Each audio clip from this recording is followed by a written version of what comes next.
మీరు చూస్తే ఇప్పుడు అందరి జోబులో ప్రతి ఇంట్లో ఒక స్మార్ట్ ఫోన్ ఉంది, అందరి జోబులో స్మార్ట్ ఫోన్ ఉంది. మా అంచనా ప్రకారం 60% మందికి స్మార్ట్ ఫోన్ అనేది ఈ రోజు ఉంది. దాంట్లో ప్రధానంగా వాట్సాప్ అనేది అందరు ఇన్స్టాల్ చేసుకుంటారు.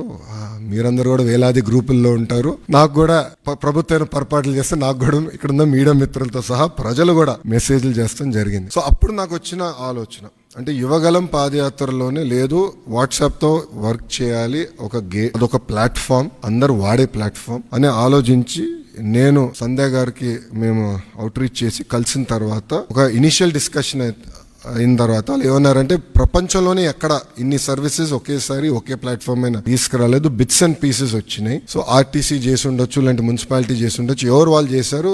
యాజ్ అ స్టేట్ ఎవరు చేయలేదు.